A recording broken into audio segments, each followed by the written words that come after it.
ഈശോ മിശിഹായ്ക്ക് സ്തുതിയായിരിക്കട്ടെ. പ്രിയ കൂട്ടുകാരെ, ഇന്ന് പെന്തക്കുസ്ത തിരുനാൾ ദിനം. ഇന്ന് രാത്രിക്ക് മുമ്പ്, ഇന്നത്തെ ദിവസം കഴിയുന്നതിന് മുമ്പ് ഈ പറയുന്ന ജപങ്ങൾ ചൊല്ലിയാൽ നമുക്ക് ദണ്ഡവിമോചനങ്ങൾ പ്രത്യേകമായ വിധത്തിൽ ലഭിക്കും. ഞാൻ ആ പ്രാർത്ഥനകൾ ചൊല്ലാം. ആദ്യത്തെ ജപം പരിശുദ്ധാത്മാവിനുള്ള പ്രതിഷ്ഠാ ജപമാണ്. സ്വർഗീയ ജ്ഞാനത്തിൻ്റെ പ്രകാശമേ, എൻ്റെ ആത്മാവിൻ്റെ ആഴങ്ങളെ അവിടുന്ന് പ്രകാശിപ്പിക്കണമേ. അവിടുത്തെ ദിവ്യശക്തിയാൽ എന്നെ നിറയ്ക്കുകയും അവിടുത്തെ അനന്തമായ സ്നേഹത്തിലേക്ക് എന്നെ ആകർഷിക്കുകയും ചെയ്യണമേ. അവിടുത്തെ പ്രകാശത്തിൻ്റെ മുമ്പിൽ ദൈവത്തിൻ്റെ നിത്യസത്യങ്ങളെ ഞാൻ വണങ്ങുന്നു. അവിടുത്തെ തിരുവചനങ്ങൾക്ക് ഞാൻ കീഴ്പ്പെടുന്നു. അവിടുത്തെ തിരുവിഷ്ടം മാത്രം എൻ്റെ ജീവിതത്തിൽ നിറവേറാൻ ഞാൻ ആഗ്രഹിക്കുന്നു. ഓ പരിശുദ്ധാത്മാവേ, സകല നന്മകളുടെയും ഉറവിടമേ, എൻ്റെ ബുദ്ധിയെയും ഹൃദയത്തെയും അവിടുത്തെ പ്രകാശത്താൽ നയിക്കണമേ. എൻ്റെ പാപങ്ങളെല്ലാം ക്ഷമിച്ച് ദൈവത്തിൻ്റെ പ്രിയപ്പെട്ട മകനായി ജീവിക്കുവാനുള്ള കൃപ എനിക്ക് നൽകണമേ.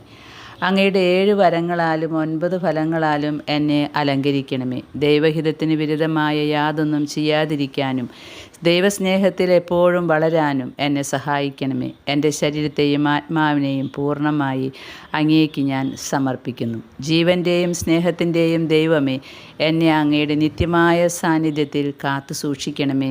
ആമേൻ. ഒരു സ്വർഗസ്ഥനായ പിതാവേ, ഒരു നന്മ നിറഞ്ഞ മറിയമേ, ഒരു തൃത്വസ്തുതി ചൊല്ലാം. ഈ പ്രാർത്ഥന ചൊല്ലുമ്പോൾ നമുക്കിന്ന് പ്രത്യേക ദണ്ഡവിമോചനം ലഭിക്കും.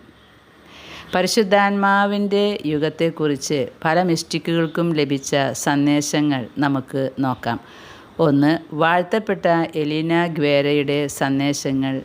19-ാം നൂറ്റാണ്ടിൻ്റെ അവസാനത്തിൽ ജീവിച്ചിരുന്ന ഇറ്റാലിയൻ മിസ്റ്റിക്കായ എലീന ഗ്വേര ആ മകളെ പരിശുദ്ധാത്മാവിൻ്റെ അപ്പസ്തോല എന്നാണ് വിളിക്കുന്നത്. അവർ നൽകിയിട്ടുള്ളൊരു പ്രത്യേക സന്ദേശമാണ്, തിരുസഭ ക്രിസ്തുവിലേക്കും പിതാവിലേക്കും തിരിയുമ്പോൾ പരിശുദ്ധാത്മാവിനെ വിസ്മരിക്കുകയാണെന്ന ഒരു ആന്തരിക സന്ദേശം അവർക്ക് ലഭിച്ചു. വിശ്വാസികൾ പരിശുദ്ധാത്മാവിലേക്ക് മടങ്ങി വരണം, എങ്കിൽ മാത്രമേ ലോകത്തിൽ ഒരു ആത്മീയ നവീകരണം സാധ്യമാകൂ എന്ന് അവർ ലിയോ 13 മാർപ്പാപ്പയ്ക്ക് കത്തുകളിലൂടെ സന്ദേശം കൈമാറി. ഇതാണ് പിൽക്കാലത്ത് ആഗോള സഭയിൽ വലിയൊരു പ്രാർത്ഥനാ ചലനത്തിന് കാരണമായത്. പിന്നെയും പല മിസ്റ്റിക്കുകൾക്കും പരിശുദ്ധാത്മാവിനെ കുറിച്ച് സന്ദേശങ്ങൾ ലഭിച്ചിട്ടുണ്ട്.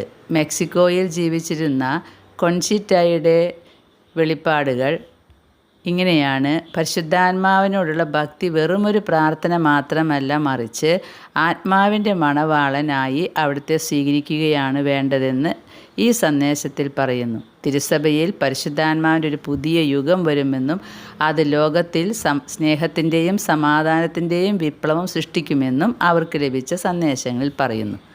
പ്രിയ കൂട്ടുകാരി, പരിശുദ്ധാത്മാവിൻ്റെ ഒരു യുഗം വരും. അത് സ്നേഹത്തിൻ്റെ യുഗമായിരിക്കും. അതെപ്പോഴാണെന്ന് മാത്രം നമുക്ക് അറിയുകയില്ല.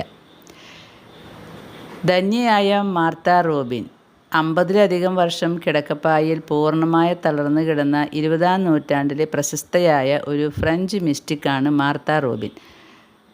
അവരുടെ സന്ദേശം 1936 മുതൽ മാർത്തയ്ക്ക് ലോകത്തെ മുഴുവൻ നവീകരിക്കാൻ പോകുന്ന ഒരു സ്നേഹത്തിൻ്റെ പുതിയ പെന്തക്കുസ്തയെക്കുറിച്ച് വെളിപാടുകൾ ലഭിച്ചു.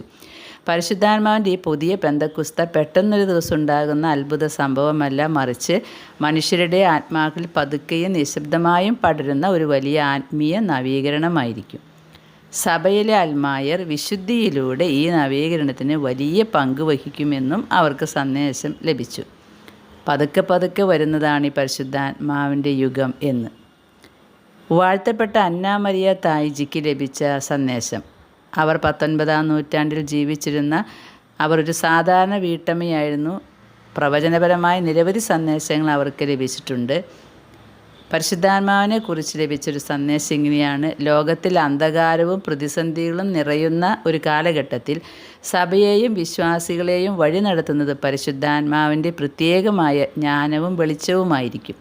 ലൗകിക ബുദ്ധിയിലോ മനുഷ്യൻ്റെ കഴിവുകളിലോ ആശ്രയിക്കാതെ പൂർണ്ണമായും പരിശുദ്ധാത്മാവിൻ്റെ വഴി നടത്തലിന് സ്വയം വിട്ടുകൊടുക്കുന്ന ആത്മാക്കളെ അവിടുന്ന് അത്ഭുതകരമായി സംരക്ഷിക്കും എന്ന സന്ദേശം അവർ നൽകി. പ്രിയ കൂട്ടുകാരെ, നമ്മളിപ്പോൾ വായിച്ചു കേട്ടതെല്ലാം മിസ്റ്റിക്കുകൾക്ക് ലഭിച്ച സന്ദേശമാണ്.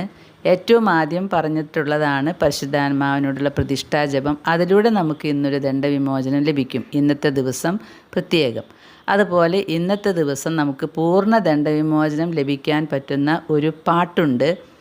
ആ പാട്ട് മലയാളത്തിൽ ഇങ്ങനെയാണ്: സൃഷ്ടാവായ പരിശുദ്ധാത്മാവേ എഴുന്നള്ളി വരണമേ, അങ്ങേക്കുള്ളവരായ ഞങ്ങളുടെ മനസ്സുകളെ സന്ദർശിക്കണമേ, അങ്ങ് സൃഷ്ടിച്ച ഞങ്ങളുടെ ഹൃദയങ്ങളിൽ അത്യുന്നതമായ സ്വർഗീയ കൃപ നിറയ്ക്കണമേ. അങ്ങ് ആശ്വാസപ്രദനെന്നും അത്യുന്നതനായ ദൈവത്തിൻ്റെ ദാനമെന്നും വിളിക്കപ്പെടുന്നു. ജീവനുള്ള നീരുറവയും പ്രകാശവും സ്നേഹാഗ്നിയും ആത്മീയമായ അഭിഷേകവും അങ്ങ് തന്നെയാകുന്നു. പിതാവിൻ്റെ വലതുഭാഗത്തിരിക്കുന്ന അങ്ങ് 7 വിധത്തിലുള്ള ദാനങ്ങളാൽ പ്രശോഭിക്കുന്നു. പിതാവിൻ്റെ വാഗ്ദാനമായ അവിടുന്ന് ഞങ്ങളുടെ നാവുകൾക്ക് സംസാരിക്കാനുള്ള ശക്തി നൽകുന്നു. പിതാവായ ദൈവത്തിനും മരിച്ചവരിൽ നിന്ന് ഉത്ഥാനം ചെയ്ത പുത്രനായ ക്രിസ്തുവിനും ആശ്വാസപ്രദനായ പരിശുദ്ധാത്മാവിനും ഇപ്പോഴും എപ്പോഴും എന്നേക്കും സ്തുതിയുണ്ടായിരിക്കട്ടെ. ആമേൻ. പ്രിയ സഹോദരങ്ങളെ, ഈ 2 പ്രാർത്ഥനകൾ, ഒന്ന് പരിശുദ്ധാത്മാവിനോടുള്ള ഗീതം, അത് നമ്മൾ ഗദ്യം പോലെ വായിക്കാം. നമുക്കിപ്പോൾ പാട്ട് രീതി ഉണ്ടാക്കാനൊന്നും സമയമില്ല. അതുകൊണ്ട് നമ്മൾ ഇന്നത്തെ രാത്രി കഴിയുമ്പോഴേക്കും ഈ പരിശുദ്ധാത്മാവിനോടുള്ള പൂർണ്ണ പ്രതിഷ്ഠാജപം ചൊല്ലി നമുക്ക് ദണ്ഡവിമോചനം പ്രാപിക്കാം. ഈ പാട്ട് ധ്യാനിച്ച് വായിച്ച് പരിപൂർണ്ണ ദണ്ഡവിമോചനം നമുക്ക് പ്രാപിക്കാം. ഇത് പെന്തക്കോസ്ത് ദിനത്തിൽ മാത്രം കിട്ടുന്ന ഒരു ദണ്ഡവിമോചനമാണ്.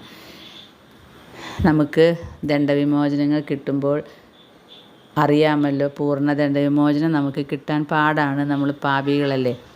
അപ്പോൾ കിട്ടുന്ന അത്രയും ദണ്ഡവിമോചനം നമുക്കായിട്ടോ അല്ലെങ്കിൽ ശുദ്ധീകരാത്മാക്കൾക്കായിട്ടോ അത് ഉപയോഗിക്കാവുന്നതാണ്. പരിശുദ്ധാത്മാവ് നമ്മെ നയിക്കട്ടെ. ആമേൻ.